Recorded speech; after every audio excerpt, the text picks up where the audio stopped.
देख रहे हैं विकासनामा न्यूज, आपके साथ मैं हूं राशि। आइए खबरों की शुरुआत करेंगे। मध्य प्रदेश के ग्वालियर नगर निगम की माली हालत खराब है। ऐसे में नगर निगम ने अब अपनी संपत्तियों को बेचने के साथ साथ लीज पर देने का प्लान बनाया है, जिससे निगम के राजस्व में बढ़ोतरी हो सकी। ऐसे में निगम ने नवनिर्मित गुजरात मार्केट की दुकानों को बेचने का प्लान बनाया है, जहां 100 में से 51 अतिरिक्त दुकानें खुली पड़ी हुई है। इन्हें बेचने के लिए अब बाकायदा टिपर वाहनों से मुनादी करानी पड़ रही है। जनता को सड़क, सीवर, सफाई जैसे मूलभूत सुविधाएं मुहैया कराने वाले ग्वालियर की नगर निगम फंड की कमी से जूझ रहा है। निगम के खजाने को भरने के लिए करोड़ों रुपए की राशि खर्च करने के बाद भी लाभ कमाने की कागजों में अधिकारियों की प्लानिंग भी है, इसके अमल ठीक से नहीं हो पा रहा है। इसका नतीजा ये है कि नगर निगम की कई संपत्तियां अब सफेद हाथी बन चुकी है।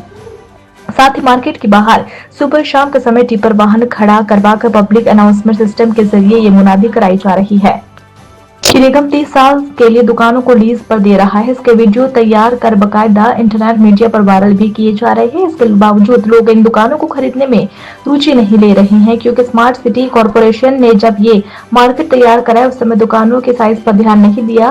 कांग्रेस एमएलए सतीश सिकरवार इस पर सवाल खड़े कर रहे हैं।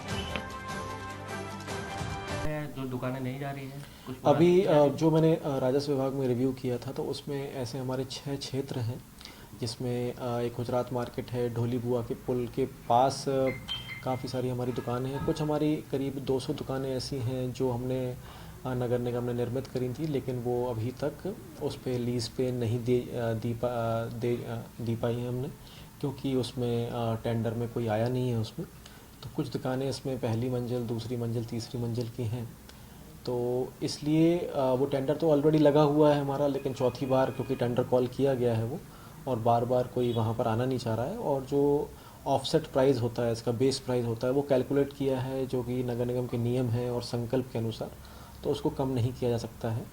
तो इसलिए लोगों में एक चेतना जारी करने के लिए कि क्योंकि हो सकता है बहुत सारे लोग ऐसे हों जिनको पता नहीं हो कि टेंडर में लगी हैं और इसमें आवंटन की कार्रवाई की जा रही है, तो इसलिए उसको हमने एक जिंगल के फॉर्म में एक पूरे क्षेत्र में चारों विधानसभा में कचरा गाड़ियों में चलवाया है, जिससे कि लोगों को पता चले। और 10 तारीख उसकी लास्ट डेट है, तो सभी जो भी इच्छुक लोग हैं उनसे निवेदन रहेगा कि इसमें आप टेंडर डालें ऑनलाइन, और जो भी आता है तो उसके अनुसार विधिवत कार्रवाई की जाएगी। उससे कुछ स्थिति भी सुधरेगी निगम की अभी इसमें, क्योंकि 10 तारीख को टेंडर खोलेगा ये, और जो बाकी दुकानें हैं उनके संबंध में भी टेंडर की कार्रवाई प्रचलित है, तो इसमें हमारा आशा है हमें कि ज़्यादा से ज़्यादा लोग इसमें आएंगे, और इससे हमारी थोड़ी आय भी बढ़ेगी इससे, और हमारे जो खाली पड़ी हुई दुकानें हैं वो भी उसमें दोबारा से मार्केट लगेगा, और इससे जो रोड पे लगता है वो भी थोड़ा सा हमें निजात मिलेगा इसमें ट्रैफिक में। सर, कुछ एजुकेशन संस्थान, जब लोगों को भरोसा किसी चीज़ से हट जाता है ना, तो यही स्थिति होती है। और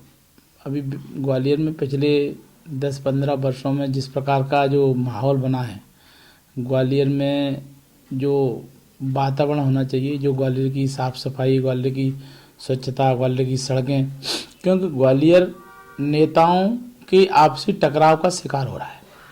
इसमें भारतीय जनता पार्टी के 2 बड़े नेता आपस में लड़ रहे हैं, तो गांव में जिस प्रकार कहावतें होती है ना कि सांड सांड लड़ेंगे, इन उनको चुरकुट उड़ जाओ, तो वो गति हो रही है कि 2 बड़े बड़े नेता आपस में लड़ रहे हैं।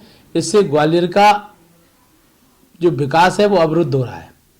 ग्वालियर में चाहे सड़कों की स्थिति हो, चाहे ग्वालियर में प्रदूषण की स्थिति हो, दिन पे दिन प्रदूषण बढ़ता जा रहा है।